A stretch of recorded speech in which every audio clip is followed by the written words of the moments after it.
Mbak, lihat deh. Masa ada yang bilang sertifikat elektronik nggak aman sih? Terus datanya gampang dipalsuin, tanah bisa diserobot negara. Kalau gitu ngapain pemerintah nyuruh kita buat ganti ke sertifikat elektronik? Sebenarnya nggak ada hubungannya antara sertifikat elektronik sama kehilangan tanah yang sekarang menjadi isu di masyarakat. Dan masyarakat nggak perlu panik, karena sebenarnya sertifikat elektronik itu malah memberikan keamanan yang lebih.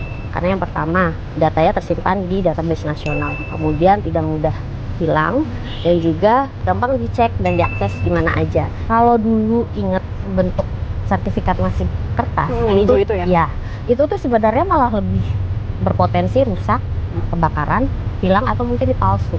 Tapi Mbak, kalau emang udah sertifikat elektronik semua nih, kenapa masih ada Kantor yang nerbitin sertifikat dengan belangko hijau? Ya, karena masih berproses ya. Jadi ada dua kemungkinan. Pertama, memang pada saat proses pengajuan di si pemohon ini bertepatan dengan masa transisi.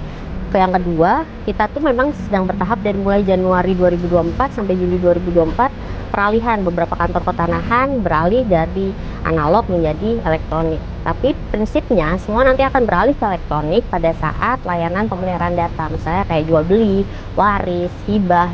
Di sisi lain, pemohon juga boleh mengajukan langsung, pemilik tanah bisa minta supaya sertifikatnya diganti belangkonya dari analog menjadi elektronik. Kalau saat pengurusan sertifikat nih, emang bisa ya kemungkinan luas tanah kita itu berkurang atau bertambah? Pada saat proses pengurusan sertifikat itu, pemilik tanah sudah dilibatkan dari awal, dari proses pengukuran maupun juga proses pemeriksaan berkasnya.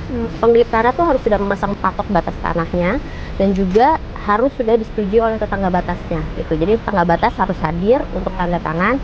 Kalau istilah kerennya kontradiktur delimitasi.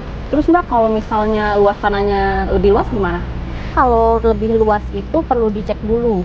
Jadi kantor pertanahan harus melakukan analisa dulu, dan nanti pemilik tanah harus membuktikan kelebihan luasan tanahnya itu dari mana.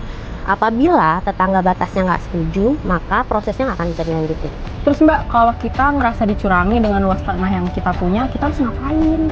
Jangan takut, kalau kamu ngerasa tanah kamu luasannya berkurang atau mungkin malah bertambah, kamu bisa lapor ke kantor pertanahan terdekat lokasi tanah kamu berada.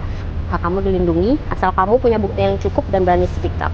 Dan kamu harus sering-sering main kantor BPN. Kalau gitu berarti nggak perlu was-was lagi tentang sertifikat elektronik ya Mbak? Betul.